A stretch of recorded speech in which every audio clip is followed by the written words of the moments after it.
Kom ons word so oomblikie rustig.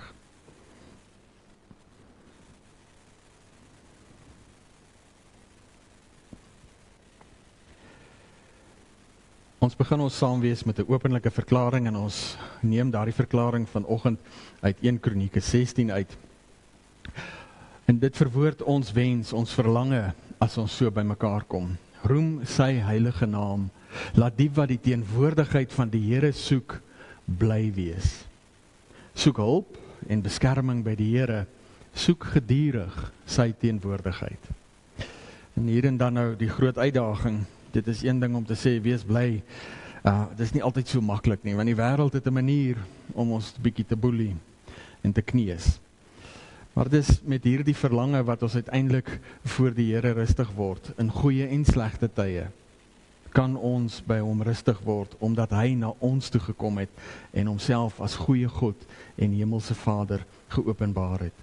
En wanneer ons hom dan ken as hemelse Vader, en met hierdie versigtiging en hierdie verlange na sy teenwoordigheid voor hom rustig word, mag ons ook hoor as hy ons groet en seën met hierdie woorde: genade en vrede vir jou van God ons Vader in die Here Jesus Christus. Amen.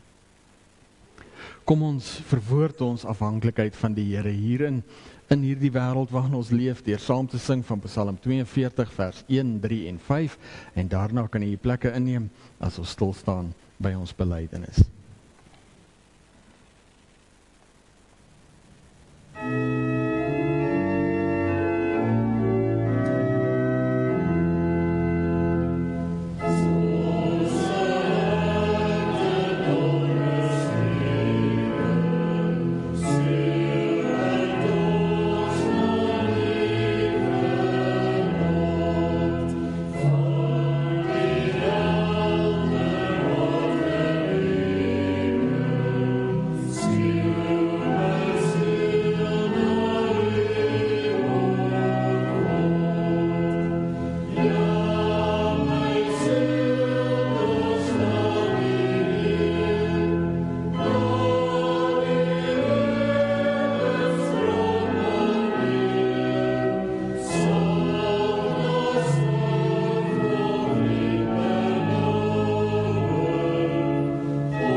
Een van die redes hoekom ons met hierdie hoop mag lewe, van God se teenwoordigheid en daarin van sy omgee en sorg vir ons, is dat die Here na die sondeval homself herhaaldelik aan ons openbaar.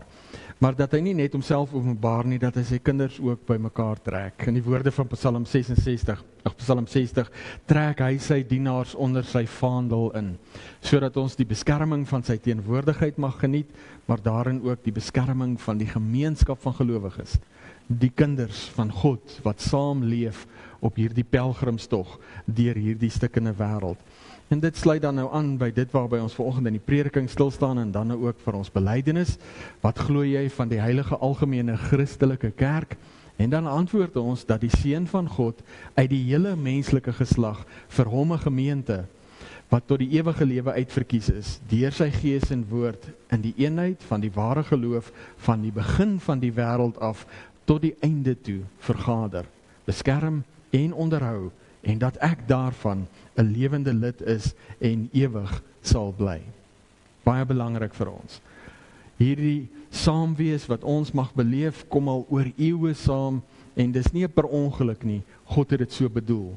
Christus is van begin af besig om by mekaar te maak, sodat ons saam in God se teenwoordigheid kan leef, met die oog op 'n getuienis in hierdie wêreld. Maar dan vra ons in vraag 55 ook, wat verstaan jy onder die gemeenskap van die heiliges? Hoekom is ons dan nou so saam? En dan sê ons ten eerste, dat die gelowiges almal saam en elkeen afsonderlik as lede met die Here Christus gemeenskap en aan al sy gawes deel het. In die woorde van Paulus in Efesiërs, ons is sy liggaam. Ons is die teken van Christus in hierdie tyd, in hierdie wêreld. En ons het deel aan Christus, sy gawes, en daarin mag ons dan nou leef, die skatte en gawes van Christus, mag ons leef met hierdie sekerheid, dat dit wat ons nodig het vir lewe en diens in hierdie wêreld, het ons klaar ontvang.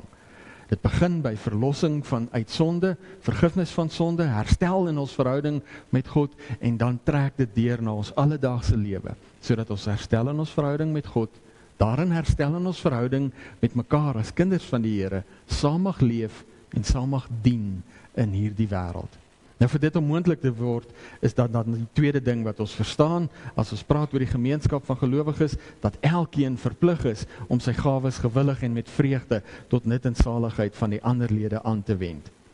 As 'n verpligting op my, as deel van die gemeenskap van gelowiges, om my gawes te deel. En soos Ampie nou verlede Sondag gevra het, maar beteken dit nie ook ontvang nie, verseker.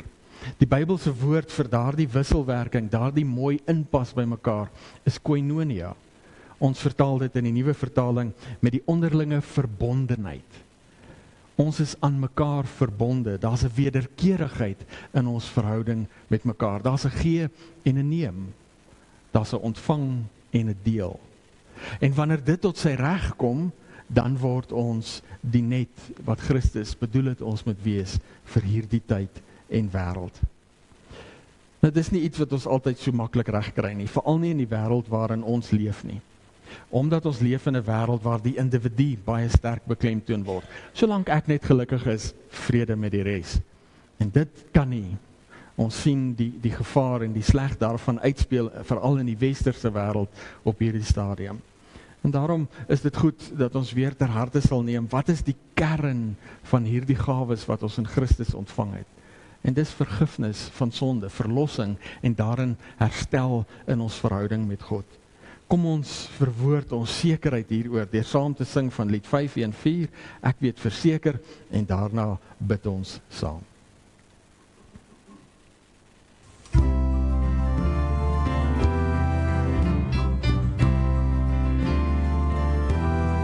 Ek weet verseker dat Jesus leef. Hy het my sonde uit liefde vergeef. Ek was verlore, maar deur sy bloed is daar nou vrede in my gemoed. Hy is my leidsman, hy laat my leef. Hy is oorwinnaar, hy is die Heer.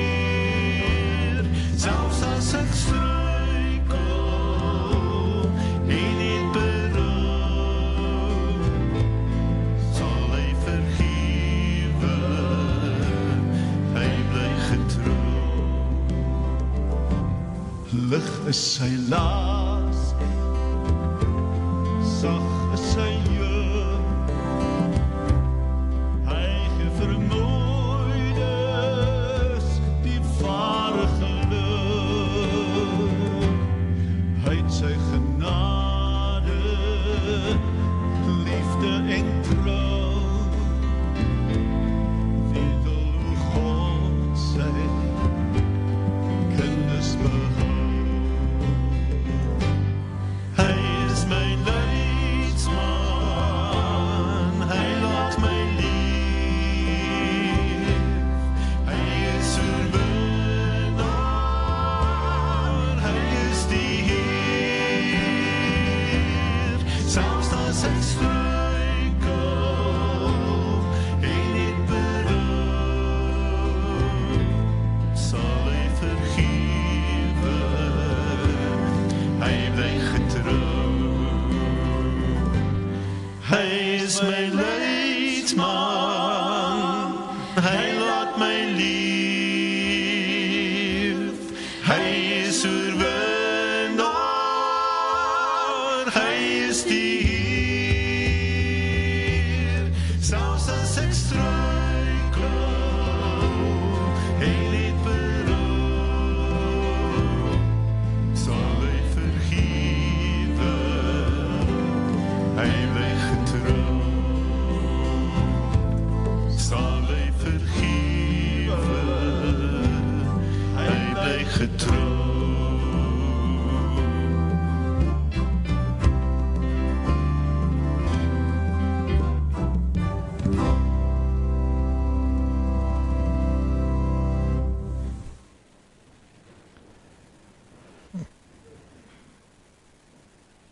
Vader, dankie dat ons hierdie voorreg mag geniet, mag ontgin, dat ons in die teenwoordigheid mag rustig word, seker in die wete dat U die een is wat ons saamtrek, dat U die een is wat na alles in gedagte hou waarvan ons gemaak is, stof, dat U daarin ook bemoeienis maak en geduld het met ons gebrokenheid, met ons nie verstaan, met ons worstel oor die stikkend van 'n lewe en wêreld in hierdie tyd, en daarin ook met ons eie opstandigheid van tyd tot tyd.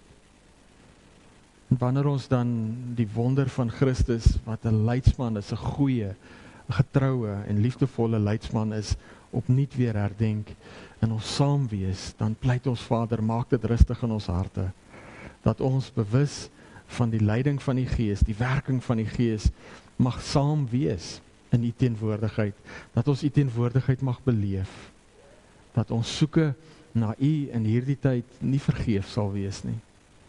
En daarom bid ons Vader, maak ons in ons saam wees sensitief vir die leiding en die werking van die Gees, en besonder as ons na U woord luister. Maar ons pleit ook hierin, Vader, dat U ons genadig sal wees, dat ons deur die loop van ons alledaagse lewe mag ervaar hoe Christus deur sy Gees voor ons uitgaan, die onbekende tegemoet. Dat ons mag deel in die wonder van met vreugde, al is dit met tye met 'n stukkie vrees, die toekoms in die oog kyk. Dat ons mag beleef hoe U ons aan die hand vat en op pad neem saam met U.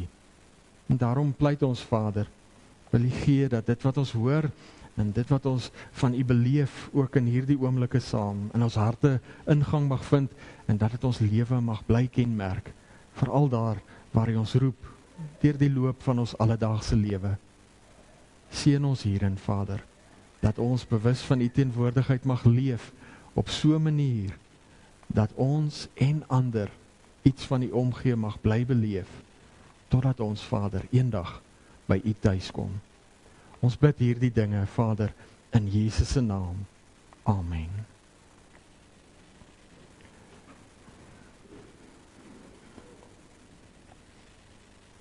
Ons staan stil by die gawes van die Gees, en ons is vir hierdie paar sondae besig by hierdie gedagte, dat gawes gegee word tot voordeel van almal.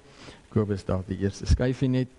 Aan elkeen word 'n gawe gegee, deur die Gees tot voordeel van almal. So dis daar die gedagte dat die gawes mekaar komplementeer en by mekaar inskakel. En soos ons verlede week vasgemaak het, baie belangrik om te verstaan, ons is geneig, veral in ons westerse wêreld, maar dis maar deel van die ou mens in ons, om dit wat ons ontvang het vir onsself te hou. Dus ons kom maklik by 'n plek waar ek eerder wil roem in my eie vermoë en prestasie en nie die Here se hand noodwendig daarin raak sien nie. So een van die maniere waarom ons die ou mens so bietjie kan harnas of kniehalter, is om te kyk hoe my gawes en vermoëns inpas, komplementeer met die broers en susters wat die Here saam met my trek in hierdie tyd en wêreld. En dit is dan nie net hier waar ons in die gemeente saamkom nie, maar dis daar waar ek leef in my alledaagse lewe. Die gawes komplementeer mekaar, sodat ons uiteindelik die net kan wees wat God oor hierdie wêreld gooi. Of in die beeld op die flitskaart, die Here gee gawes sodat ons saam kan arbei in sy akker, op sy plaas, in sy skepping. En daarom gaan dit nie net oor siele wen as ons praat oor ons roeping in hierdie wêreld nie, dit gaan ook oor die ontplooiing van lewe. Hier waar ons is, as gelowiges in 'n kerk, in 'n geloofsgemeenskap saam, maar ook daar waar ons mekaar ontmoet as gelowiges in die wêreld, daar waar die Here ons in ons alledaagse lewe plaas. Die gawes wat hy gee, is bedoel dat ons in ons saamleef, in ons komplementering van mekaar, kan dien in hierdie wêreld. Maar nou verstaan ons, dit wat ons verlede week vasgemaak het met die 2 driehoeke, die een wat wys na God, is ek, jy en die Here, ek, jy en God. As daar die verhouding skeefloop, gaan die verhouding met die skepping, die onderste driehoek wat wys na die skepping, ek, jy en die skepping, gaan die werk wat ons in die skepping doen skeefloop. En daarom vir ons as gelowiges is daar 'n baie definitiewe prioriteit. Dis eers gesonde verhoudings met God, met mekaar, en dan gaan die werk reg en goed ontplooi kan word. En daarom gee ons voorkeur aan die bediening van die evangelie, in terme van 'n versoening wat God, in die verkondiging van daardie versoening wat God bewerk het in Christus. Ons wil oral waar ons kom, daardie boodskap, daardie blye boodskap met ander deel. En dan maak ons vas, daardie visie, daardie deel van hierdie gawe, daardie mooi doel waarvoor God ons in hierdie tyd plaas, vir daardie doel om regtig tot sy reg te kom, is daar 3 goeders wat belangrik is, en dit is die eerste een, dat dit groot genoeg moet wees, dat ek en jy bereid is om op te offer daarvoor. Ek moet verstaan dat hierdie groter is as ek en ons saam. So dit moet groot genoeg wees, dat ons moet vashou aan die Here, vir daardie doel om tot sy reg te kom, maar dat ons ook moet vashou aan mekaar. En daarom die tweede punt, ons moet by mekaar kan vra, kan staat maak op mekaar. Ek het jou nodig, en jy het my nodig, as ons daardie roeping tot sy reg wil kom. En dan die derde punt, ons moet mekaar se onderneming kan vra hierin. Ek moet by 'n punt kan kom, as daardie doel groot genoeg is, waar ek nie net gaan aanspraak maak, of aanvaar dat jy daar sal wees en jou deel gaan doen nie, ek gaan jou vra, en ek gaan aanvaar dat jy my ook gaan vra. Want dit waarmee ons besig is nie goedkoop nie. As ons die bal laat val, is daar 'n geleentheid wat tot niet gaan. 'n Geleentheid wat verlore gaan. En ons wil die beste gebruik maak van die geleentheid wat die Here vir ons gee. Hier as geloofsgemeenskap saam, maar ook daar in die wêreld, waar die Here ons saam met ander gelowiges, of hulle nou in dieselfde kerk is of nie, maar saam met ander gelowiges trek, sodat ons kan ywer vir die uitbou van God se koninkryk. En daar is dit dan nou belangrik op die agterkant van daardie flitskaart, hy is op die gemeentegroep gesit, die gedagte van sinergie. Saam doen ons groter en mooier dinge vir die Here. 1 perd kan 1 balie trek, 2 perde trek 3 balies. Ons word geroep om ons gawes by mekaar te laat inskakel, sodat ons saam met Christus kan dien in hierdie tyd waarin hy ons geroep het.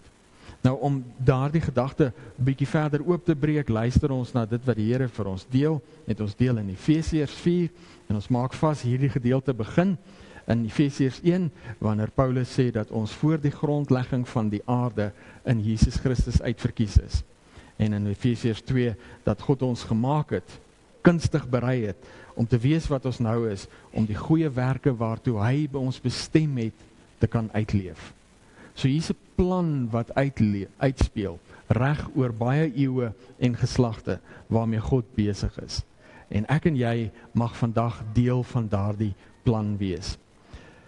Kom ons luister.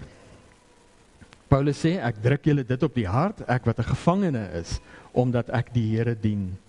Laat julle lewenswandel in ooreenstemming wees met die roeping wat julle van God ontvang het. Maak ons vas, wat ons verlede week vasgemaak het, daardie roeping is nie net siele wen nie, dis die ontplooiing van lewe reg oor hierdie wêreld, op elke terrein van kultuur, maar dis ook omdat verhoudings die kernsaak is. Verhoudings eerste prioriteit, roeping, deel die evangelie met ander en dan ontplooi die lewe. Werk saam terwille van die mooi maak van lewe in hierdie wêreld. Dis alles deel van ons roeping. En dan sê hy, wees altyd beskeie, vriendelik en geduldig en verdra mekaar in liefde. Want dis nou een ding waarin die ou mens goed is. Dit bring spanning en verwydering tussen mense. En as ons gaan saamwerk, by uitstek so. En daarom sê Paulus, wees altyd beskeie, vriendelik en geduldig en verdra mekaar in liefde. Lê julle daarop toe om die eenheid wat die Gees tussen julle gesmee het te handhaaf deur in vrede met mekaar te lewe. Regtig belangrik. Die eenheid is nie iets wat ons hoef te skep nie. Dis klaar daar. Maar wanneer ons nie geduldig en vrede en liefde met mekaar saamleef nie, dan verbrokkel ons die eenheid.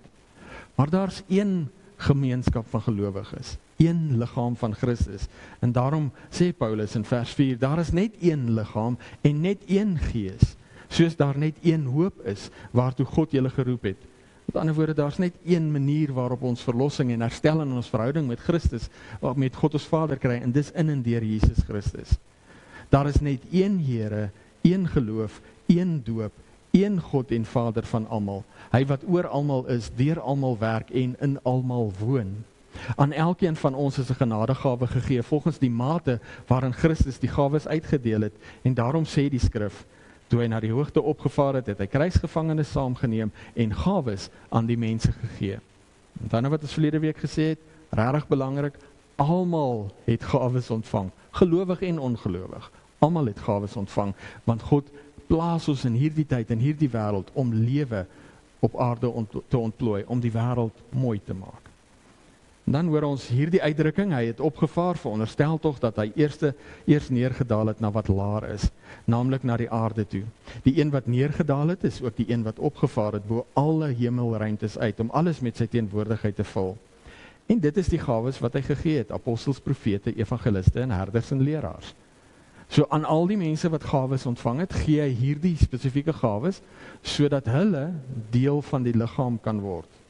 Sy doel daarmee was om die gelowiges toe te rus vir hulle diens vir die opbou van die liggaam van Christus. En ons gaan by daardie vers vanoggend besonder stil staan. 2 woorde wat vir ons belangrik is, die toerusting van die gelowiges, die Griekse woord is katartismos, en dan die opbou is oikodome. So, as ons met hierdie werk besig is, sal ons uiteindelik almal kom tot die werklike eenheid in ons geloof en in ons kennis van die Seun van God. En dan sal ons, sy kerk, so 'n volgroeide mens wees, so volmaak en volwasse soos Christus. Dan sal ons nie meer kinders wees nie. Ons sal nie meer soos golwe op en af en heen en weer geslinger word deur elke wind van dwaalleer, as vals leraars ons met hulle slinksheid en listigheid op dwaalweë wil wegvoer nie. Nee, ons sal in liefde by die waarheid bly en so in alle opsigte groei na Christus toe. Hy is immers die hoof en uit hom groei die hele liggaam. Die verskillende liggaamsdele pas by mekaar en vorm same eenheid. Elkeen van hulle vervul sy funksie en so bou die liggaam homself op in liefde. Regtig belangrik. Hoe bly ons gepantser of paraat teen die dwaalleer en die dwalinge in hierdie wêreld? Leef saam in gemeenskap. Elkeen vervul sy funksie en so bou ons onsself op in liefde. Nou maak ons vas, dit wat ons verlede week vasgemaak het, almal het gawes ontvang. Jy kan die grootste heiden op hierdie planeet wees. God het jou bestem om in hierdie tyd te leef en hy het aan jou gawes gegee sodat jy lewe in hierdie wêreld kan ontplooi. En daarom sien ons selfs in die lewe van ongelowige mense, is daar mooi dinge, mooi gawes. 'n besorgdheid, partykeer net oor hulle self en partykeer net oor finansies, partykeer net oor die natuur. Maar daar's 'n besorgdheid omdat God mense gemaak het om in hierdie wêreld geborge in 'n verhouding met hom lewe te ontplooi. Nou wanneer daardie verhouding met hom stukkend breek, word daardie gawes wat hy gegee het nie opgehef nie, want die werk moet aangaan. En as ons almal vandag besluit, al 8,5 biljoen mense op aarde besluit, nee wat, die alledaagse lewe is nie so belangrik nie, ons moet nou net na die geestelike dinge kyk, dan behoort ons almal min of meer binne die volgende 3 maande dood te wees. Ons het mense nodig wat in hierdie wêreld leef en werk en lewe ontplooi, sodat ons kan leef en oorleef. En daarom is dit deel van God se algemene genade, dat hy nie sy gawes vir die ontplooiing van lewe terugtrek nie. Hy het bedoel dat die skepping oor baie eeue en jare uitgeleef gaan word, sy plan, sy skepingsplan, en wanneer die sondeval plaasvind, dan stel hy sy verlossingsplan in werking, en hy roep van daar af sy kinders om getuies te wees, sodat daardie wat hom nog nie ken nie, hom kan leer ken as goeie God en hemelse Vader. En daarom maak ons dan nou vas, ons word in hierdie tyd geroep om daardie funksie te vervul. Nou om dit te doen as liggaam van Christus, het die Here dan nou vir ons daardie 2 dinge wat ons in hoofstuk vers 12 sien vasgemaak. Hy gee sekeres as gawes vir die opbou van die liggaam van Christus.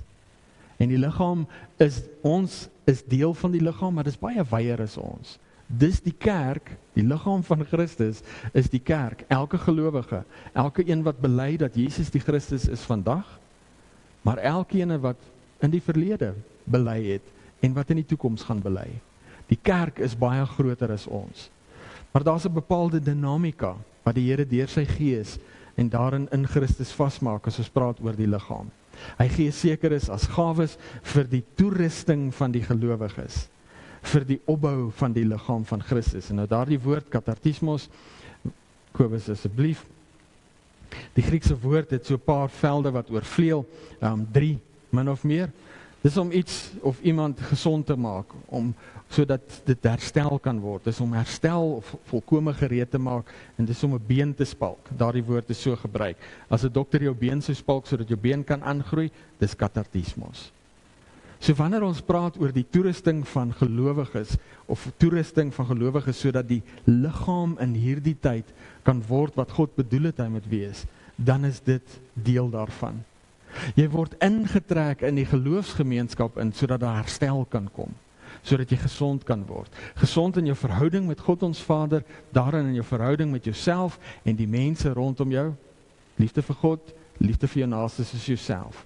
Dis gegee sodat daar gesond word kan kom. Katartismos word gebruik om te herstel of gereed te maak, soos om iets reg te maak met die oog op 'n spesifieke funksie, om 'n net reg te maak. Dis waarvoor daardie woord gebruik is. Sodat dit wat gegee is tot sy reg kan kom.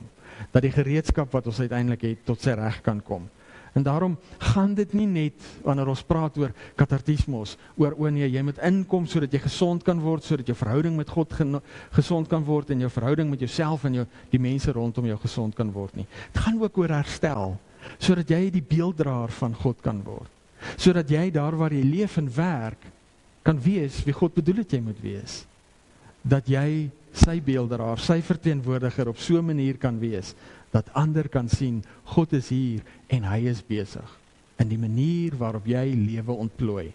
Terwille van God, terwille van ander en daarin terwille van jouself.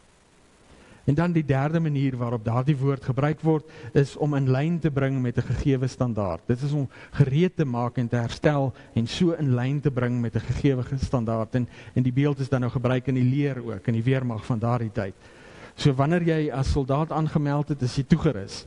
Nou daardie woord het 2 betekenisse daar, dis uitrus en toerus. Ek gaan vir jou die toerusting gee, die uitrusting gee wat jy nodig het om jou werk te kan doen. In daardie tyd het jy skild gekry, 'n spies en 'n swaard. En skoene. Was rarig belangrik die skoene, want die wêreld is maar die wêreld, baie dorings.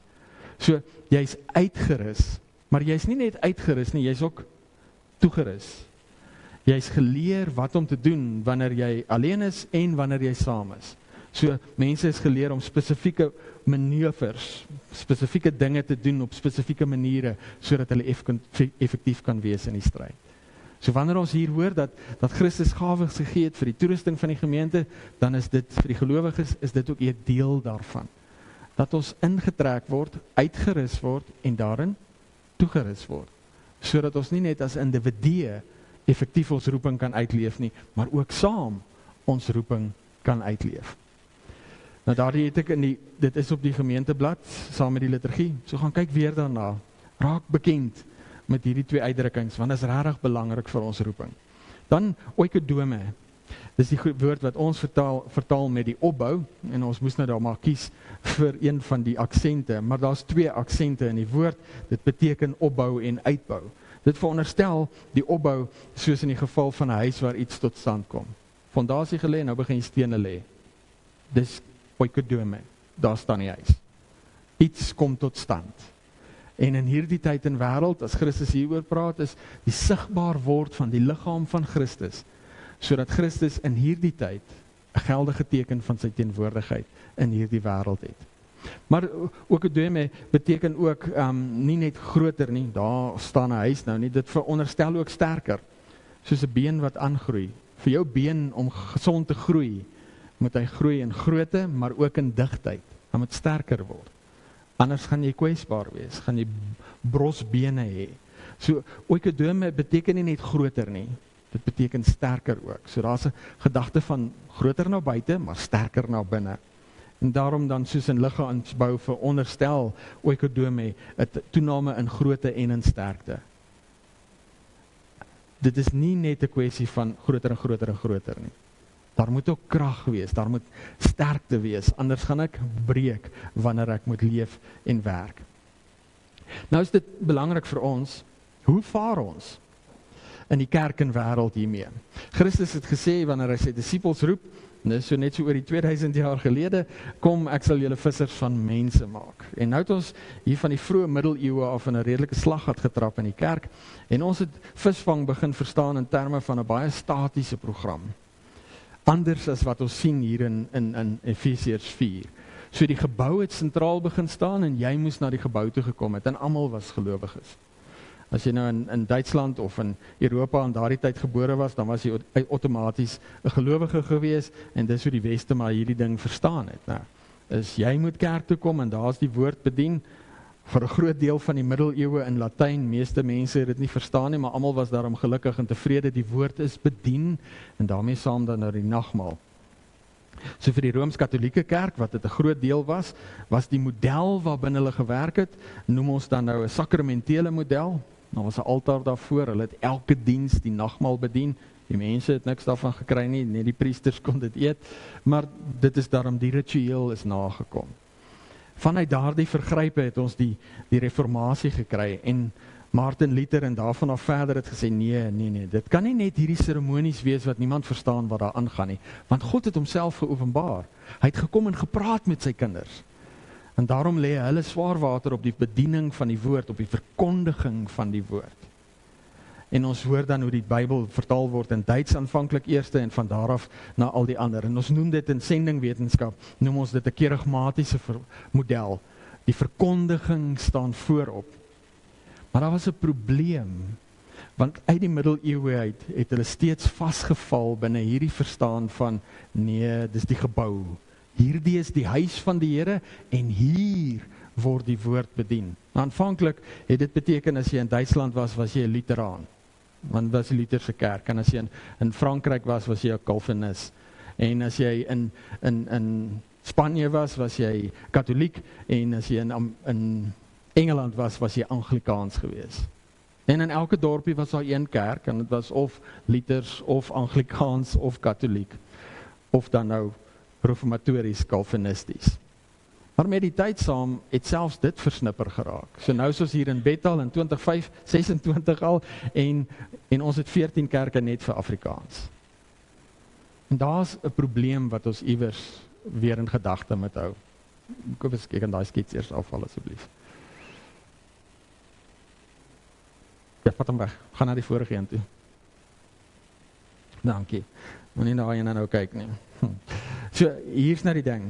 So nou kom ons en ons sê, Christus maak van ons vissers van mense, en hierdie model wat ons het, soos ons dit uit ons tradisie geërf het, beteken tegnies dat ek hier voor staan met my visstokkie.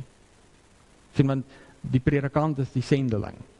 So ek staan nie voor met my stokkie, ek gooi my ou visstokkie en ek hoop vir 'n byt.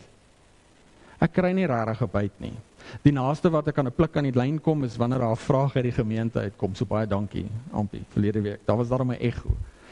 Tertullius het gesê, prediking is soos 'n skoot op die vlakte. Jy hoor hom klap, maar jy hoor nooit die echo nie. En dis deel van die dilemma. Hierdie model wat ons verstaan, kom kerk toe, sodat jy die woord kan hoor, gee bydra, sodat die erediens in stand gehou kan word, is nie wat Christus bedoel het nie. Maar ons situasie is eintlik nog slegter as net ek wat hier voor staan met my visstokkie. Sien, om prediking te gebruik soos wat ons dit gebruik hier, net met hierdie geleentheid, is soos om voerplek te maak. Vissermanne, ek is nie 'n visserman nie, ek het daarom al 1 vis in my lewe gevang, maar ek is nie 'n visserman nie. As vis nie 'n deegie om het nie, stel ek nie regtig belang nie. So, maar ek het nou al gekyk en geluister, want 'n paar ouens het my al probeer leer hoe om vis te vang. So jy maak voerplek as jy daar by groot draai damme is. Jy sit so 'n bol pap aan jou vislyn na voor en jy gooi dit min of meer in dieselfde plek en dan nou lok jy uit die groot dam uit, lok jy nou 'n paar visse nader. En dan is jou kans om 'n vis gevang te kry dan nou groter. Maar om binne die verstaan wat ons het, voerplek te maak, is soos om voerplek te maak in die sementdam agter jou huis. En jy gaan elke week en jy gooi so 'n paar bolle pap daarin. En die sleg daarvan is, jy gaan nooit 'n vis vang nie, want die visse is vet en gesond, hulle kry genoeg kos. Hy gaan hom nie steur aan 'n hoek wat hier hang met 'n stukkie aas aan nie. En dit waar ons baie keer eindig, as ons verstaan van kerk, vastrek net rondom dit waarmee ons vanoggend besig is. Want die woord is bedien, daar's voerplek gemaak, maar die visse wat bereik moet word is nie hier nie. En dan trek ons bediening krom en skeef. Dan het ons 'n paar mense wat al hoe meer weet van dit wat God gesê het, maar dit bereik eintlik nie die ouens wat dit die nodigste het nie. En daarom is dit belangrik dat ons verstaan dat Christus 'n net oor hierdie wêreld gooi. Kobus daardie skets volgende een net weer. Dit wat ons verlede week by stil gestaan het, Christus bid in Johannes 17 vir ons eensgesindheid en liefde, dat ons sal eensgesind wees soos wat hy in die Vader is en die Vader in hom, sodat die wêreld uiteindelik kan glo dat God hom gestuur het en dat God die wêreld net so lief het as wat hy vir Jesus het. En daarom, God het die wêreld lief, regtig belangrik. So Christus gooi ons as net oor hierdie wêreld, en daarom het ons verlede week vasgemaak, apostels, profete, evangeliste, herders en leraars, is elkeen van ons. Ons moet nie in die titels vaskyk nie. Ons moet kyk na die bediening wat omskryf word. Almal in die wêreld het gawes ontvang, sodat ons in daardie onderste driehoek van die ontplooiing van lewe in hierdie skepping kan aangaan, kan 'n lewe maak. Anders gaan ons regtig krepeer van die ellende. Maar 'n gesonde ontplooiing van lewe kom vanuit 'n herstel in ons verhouding met God. En daarom hierdie gawes. Apostels is getuies, gestuurde getuies, mense wat na die wêreld toe gaan om iets van God se liefde te deel. Profete is mense wat ander herinner aan ons verhouding met God en daarin 'n woord van wysheid bring. Evangeliste bring die blye boodskap van versoening in Christus en deur Christus. Herders is mense wat sorg dra vir ander en leraars is mense wat ander onderrig, ander leer of disippels maak. Elkeen van ons is gegee om gegeewe die werklikheid van hierdie geloofsgemeenskap.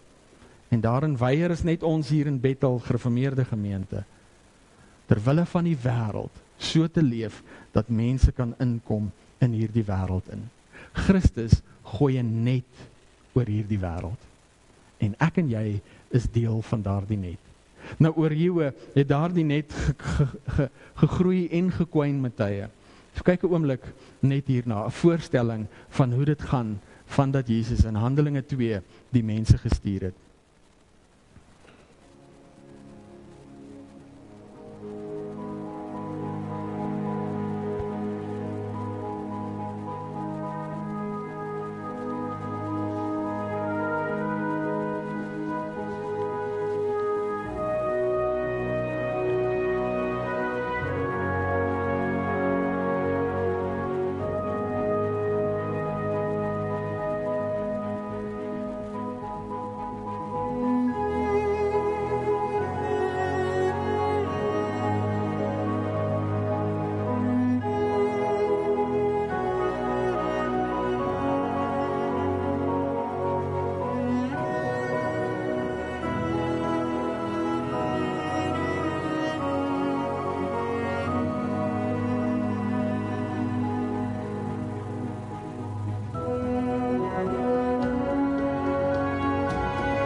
stop in 2015.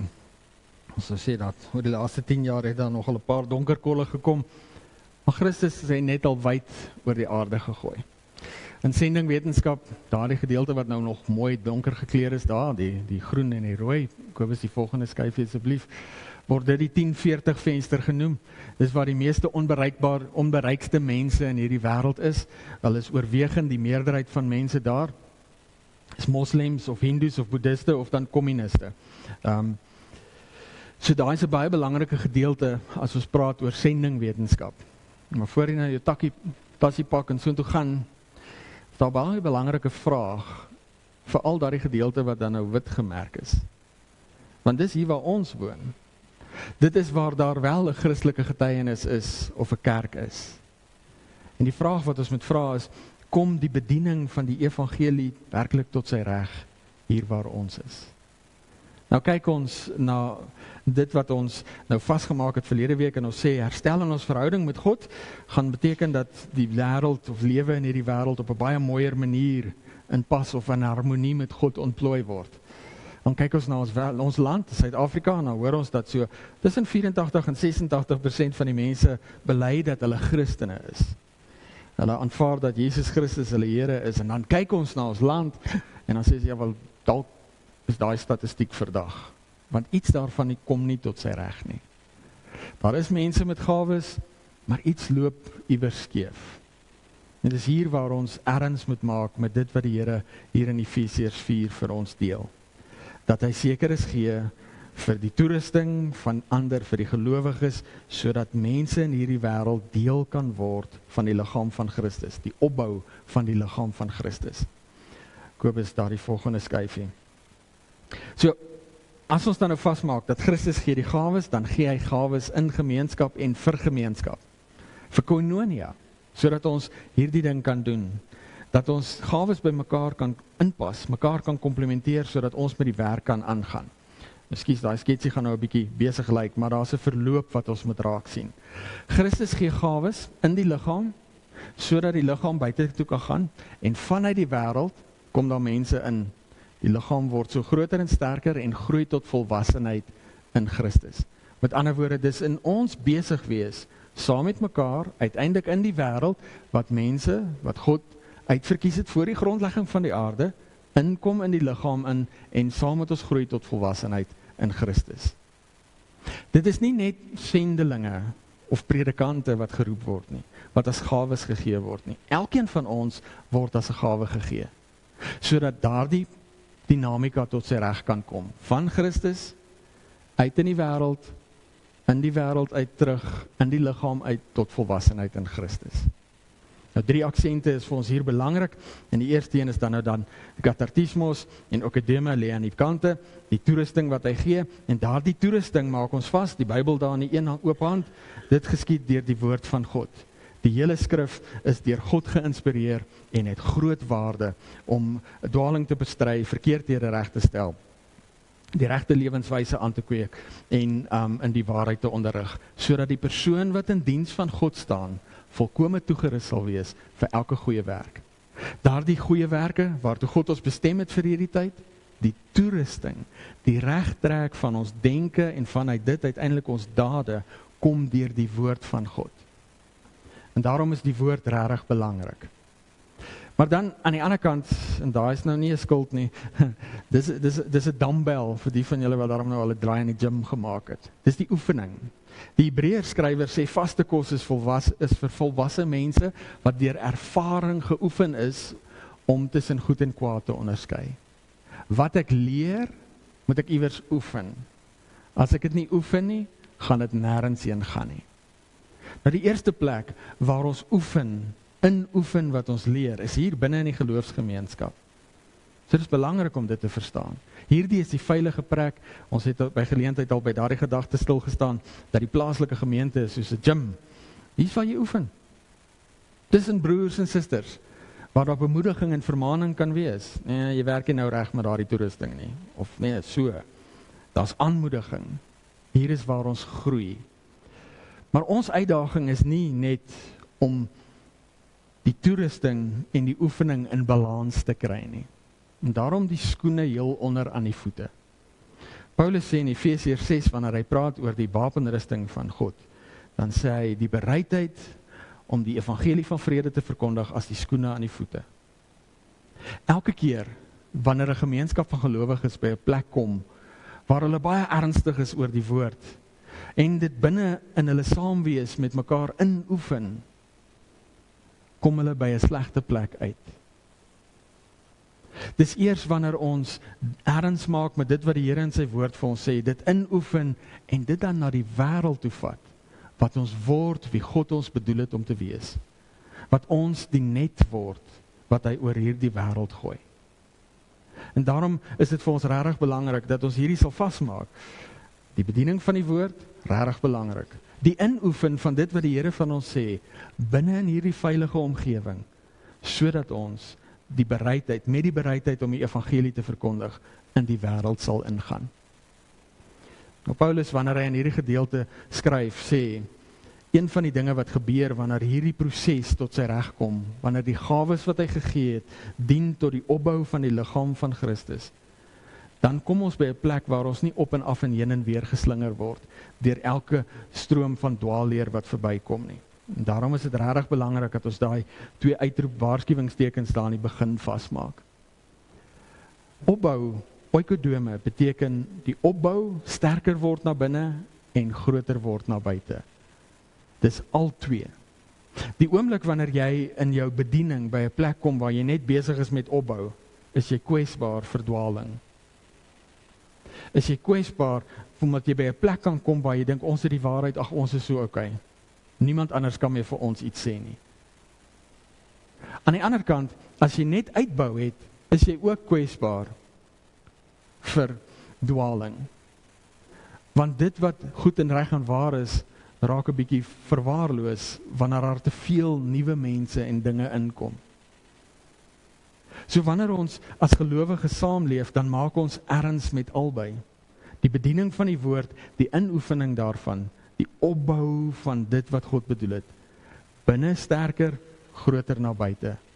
En daardie 2 kom net tot sy reg, wanneer ons hieraf vanaf weggaan, die evangelie gaan deel. Nou beteken dit nie met jou Bybel in jou hand loop en die ou daar by die werk tromp oploop nie. Want vir baie ouens wat ons by die werk in ons lewens, in ons alledaagse lewe raakloop, is die eerste kontakpunt wat ons het, die werk wat ons saam doen. En ons wil daardie werk goed doen. Nou sê Petrus, baie belangrik, wees ten alle tye gereed om 'n antwoord te gee oor die hoop wat in julle lewe. En wanneer ek in hierdie wêreld opstaan om my werk goed te doen, my nie self uit te gee vir die korrupsie en die leegleery wat baie keer bediening in hierdie wêreld kenmerk nie, wat maak dat ons wêreld so stikkend is nie. Gaan mense op 'n stadium vir jou vra, why bother? Hoekom doen jy wat jy doen? Hoekom probeer jy om dit wat jy doen so goed te doen? En dan het jy geleentheid om 'n antwoord te gee. Want my Here en Verlosser het sy lewe gegee, sodat ek herstel in my verhouding met God, my werk vir hom kan doen, sonder vrees vir straf of vervolging. Ons alledaagse lewe bied vir ons 'n geleentheid om die evangelie te deel met ander. En dis in daardie deel van die evangelie wat ons uiteindelik by 'n plek kom waar dit wat hier in Efesiërs beskryf word, Christus wat gawes gee vir die toerusting, daarin vir die opbou en uitbou van die liggaam, deur die bediening van die evangelie in die wêreld, kom mense in en groei saam met ons tot volwassenheid in Christus. Nou is die vraag vanoggend vir ons, waar ons besig is met voorbereiding met die oog op nagmaal. Hoe lyk dit in jou lewe? Wat gebeur met die toerusting wat Christus vir jou gee? Wat gebeur met jou roeping, jou Godgegewe roeping om ander toe te rus? Elkeen van ons is in hierdie gemeenskap van gelowiges ingeplant, omdat Christus wil hê ons gawes komplementerend moet by mekaar inpas, sodat ek en jy die net kan word wat hy oor hierdie wêreld gooi. Nie net hier in die gemeente nie, maar daar waar ons leef en werk, saam met ander gelowiges, selfs al is hulle nie in ons kerk nie. Christus het gekom omdat God hierdie wêreld liefhet. Daarom ook hierdie geleentheid, 'n groot geleentheid, waarin die Christus seker is van ons roep, en daarin vir my geroep het, om hierdie bediening van die woord te behartig, om vir julle te verduidelik met die groot byeenkoms, waarmee is die Here besig? En as ons luister na Efesiërs, dan hy is besig om by mekaar te maak, om sy net oor hierdie wêreld te gooi. Ons maak vas met die vergadering van naburige gemeentes en daarna met die Klasses werkswinkel, staan ons nou baie beslis stil ook, kan nie net hierdie geleentheid wees nie. Is goed as ons 'n vraag kry hierso, maar dit kan nie net hierdie wees nie. En kyk ons na Handelinge 2, dan is daar ook die van huis tot huis gedeelte gewees, waar mense die geleentheid gehad het om hulle self toe te lê op die verduideliking van dit waarmee God besig is, sodat daar groei kan wees, sodat ek my vrae en my probleme en my nie verstaan kon uitstoei, sodat ek uiteindelik in die wêreld, daar waar Christus besig is om te soek en te red, getuie kan wees, visser van mense kan wees, en dan nie net op my eie nie, saam met die ander gelowiges, wat die Here saam met my daar geplaas het. Nou, ons het nou gesing van Christus is ons leidsman, en as ons daardie lied ter harte neem, dan is dit een ding wat ons verseker moet vasmaak. In ons tyd en wêreld het ons hom regtig nodig. Want druk van ons wêreld af, wat sê dat jou godsdienst is 'n privaat saak, dat dit niks met die wêreld te doen nie, maak dat ons baie keer terugstaan. Dat ons self, ons geloofslewe, reduseer tot ek het daarom kerk toe gegaan. En dan sien ons baie keer nie die geleentheid raak wat die Here vir ons gee. Hier, as ons saam is, maar ook daar in die wêreld waar ons kom nie. Dat ons nie alleen is nie, maar dat hy deur sy gees ook ander gawes beskik. Nou toegegee, ons vertrou nie noodwendig daardie mense wat ek aan buitekant gaan raakloop nie, wat dit soveel belangriker maak, dat ons erns sal maak om mekaar te leer ken, in en voor Christus. So as ons nou hierdie week in voorbereiding vir nagmaal 'n bietjie na ons eie lewens gaan kyk, die selfondersoek doen, hou hierdie twee aksente in gedagte. Dit wat ons in daardie lied verwoord het, ons sekerheid in Christus, is ons veilig. Die feit dat ek met tye sukkel om net te wees soos wat God dit bedoel het, gaan my nie diskwalifiseer in my diens nie. Want Christus sê dis okay. Ek gaan jou nog nader hark. Ek gaan jou in 'n gemeenskap van gelowiges intrek waar hierdie kan gebeur. Waar die komplementerende gawes uiteindelik tot sy reg gaan kom en jy kan word wie ek bedoel het jy moet wees. Saam met jou broers en susters, sodat hulle wat nog buitekant staan in kan kom. Hierdie plan was vir die Here so belangrik dat Christus bereid was om te sterf daarvoor. Want so lief het God die wêreld gehad dat hy sy eniggebore seun gegee het, sodat elkeen wat glo, nie net herstel in hulle verhouding met God kan leef nie, maar ook kan dien in hierdie wêreld. Mag jy in hierdie week wat kom, die genade beleef van sien hoe die Here in jou en deur jou besig is, om nie net daar waar jy is 'n verskil te maak in terme van jou gawes nie, maar ook sien hoe jou gawes komplementeer en inpas by die ander gelowiges wat hy saam met jou op daardie plek geplaas het. Amen. Ons vra skuif, soos ons gesê het, na die tyd toe. Maak asseblief as jy 'n vraag het vas vir daai geleentheid. En Kobus, hou asseblief die opname aan die gang tot ons klaar is met die vraagtyd. Ek sal terwille van die opname net die vraag herhaal, dan maak ons sommer seker ek verstaan ook die vraag reg wat jy vir my vra as daar 'n vraag is. Maar hier's nou die ding. Ons kry hierdie nie altyd so lekker reg nie. En daarom Psalm 119 'n baie besonderse psalm. So nadat ek gebid het, gaan ons dit bidend saam sing. Is regtig belangrik hierdie psalm. Praat oor die wet van God, maar wet is Torah, dis die onderrig van God. En vir die kind wat getrou is aan die Here, vir wie God is, vir wie God vir hom is, as dit regtig belangrik is, en waarmee hy besig is vir hom regtig belangrik is, of vir haar belangrik is, dan word sy onderrig regtig belangrik. Dit word die kern waar rondom ons onsself saamtrek, waaraan ons onsself toewy, want ons wil uiteindelik doen soos wat hy doen, omdat ons omgee soos wat hy omgee. So kom ons bid saam, en dan nadat ons gebid het, dan gaan, sonder dat ons dit afgekondig het, antwoord ons saam, deur saam te sing van Psalm 119 vers 1 en 7, en daarna kan jy die plekke inneem, as ons stil staan by God se wil vir ons lewe. Kom ons sit so, en dan bid ons saam, en daarna kan ons almal saam opstaan en saam sing, terwyl ons so sit.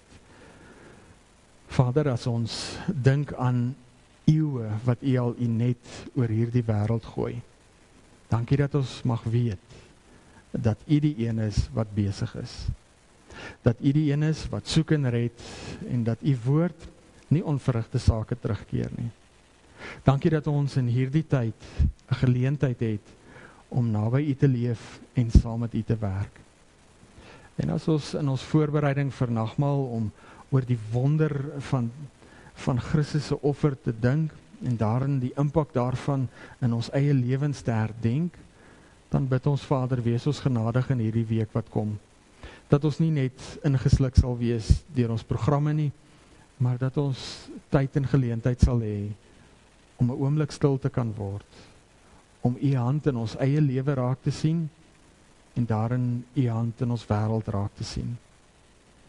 Wil U vir ons die genade gee om te kan leef met 'n bewustheid van U roeping, van die gawes en vermoë en geleentheid wat U vir ons elkeen toebedeel, maar daarin ook van hoe dit by mekaar aanpas, sodat ons hier en daar waar U ons geroep het in ons alledaagse lewe, saam kan werk, om iets van U sorg te deel met hierdie wêreld waarvoor U lief is.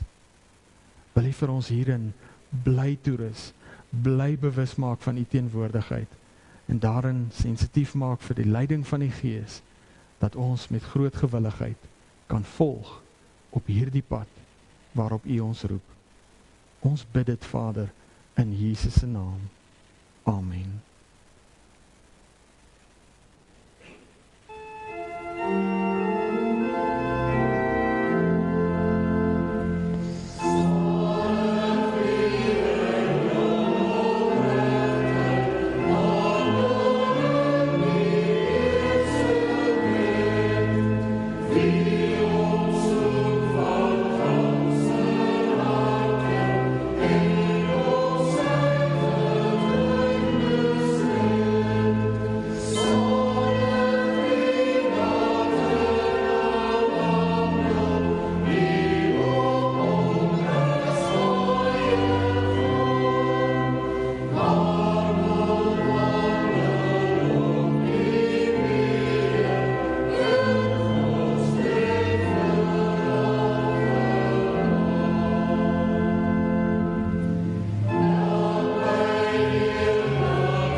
Ons roeping is werklik groot en daarom is dit belangrik en vir die doeleindes van God se wil vir ons lewe staan ons stil by Efesiërs 3. Dis 'n gebed.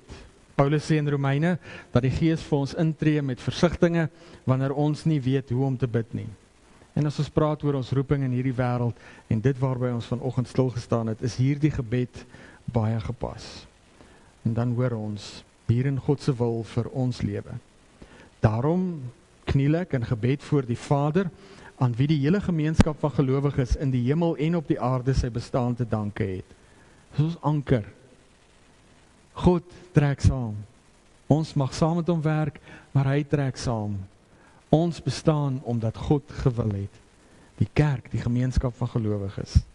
En dan hoor ons, ek bid dat hy deur sy gees uit die rykdom van sy heerlikheid aan julle die krag sal gee om innerlik sterk te word. Dat Christus deur die geloof in julle harte sal woon en dat julle in die liefde gewortel en gegrondves sal wees. Mag julle in staat wees om saam met al die gelowiges te begryp hoe wyd en hoe ver en hoe hoog en diep die liefde van Christus strek.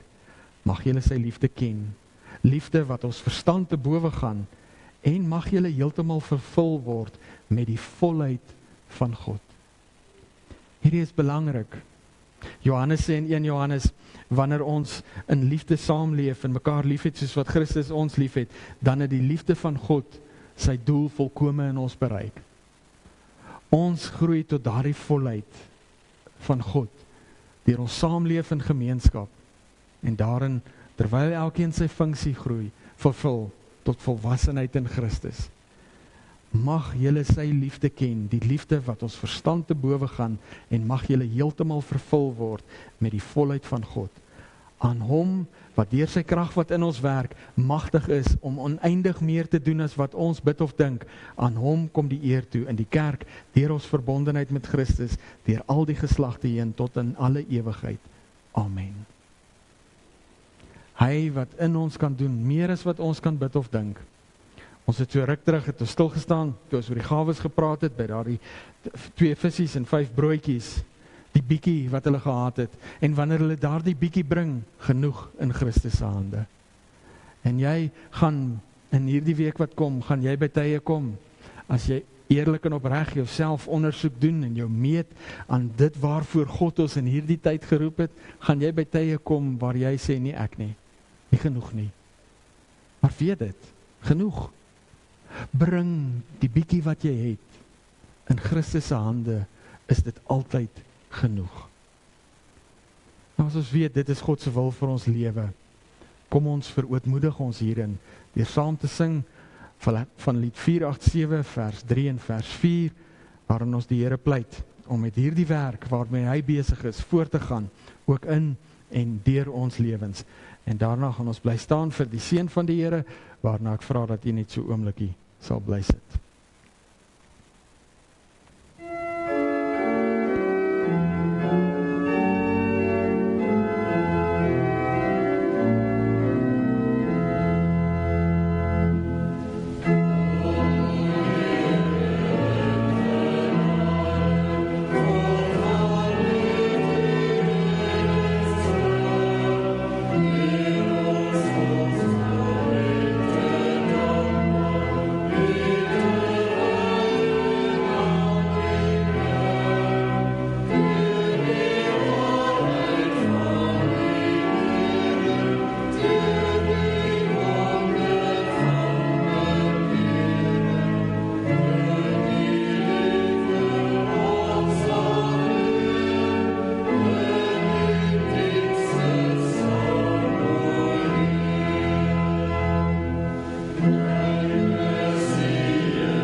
Wanneer ons hier vandaan verder gaan, weet, dit is God se hart vir jou, hierdie seën bedoel vir jou, maar ook bedoel vir die mense rondom jou, sodat die volke kan kom, kan kniel in God se teenwoordigheid, kan lewe in die ewige lig wat vanaf hom uitstraal. Ontvang daarom die seën van die Here.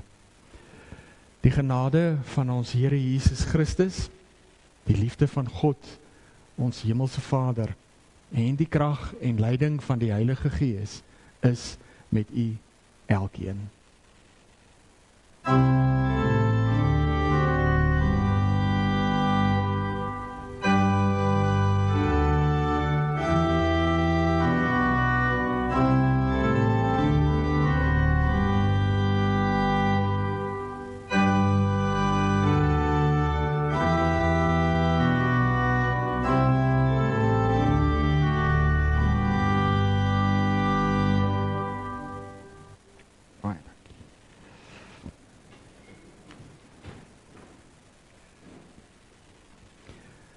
So ons skuif ons vraatyd terwille van die vreemdeling wat nie noodwendig al hier by ons is nie. Is daar enige vrae oor dit waarby ons vanoggend stil gestaan het?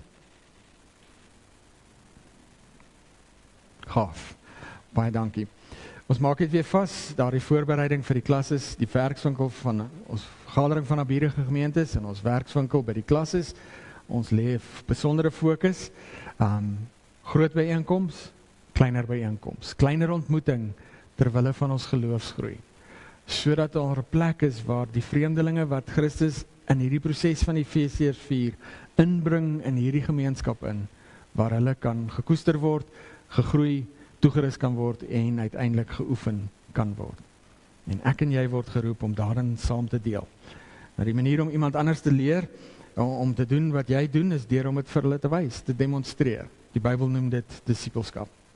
Mag jy die geleentheid wat die Here in hierdie week vir jou gee, om disippels te maak, raak sien en jy die moed hê om dit met albei hande aan te gryp. Seën vir die week wat voorlê. Julle is welkom om 'n koppie koffie saam met ons te kan drink, hier in die saal, net hierna. Baie dankie.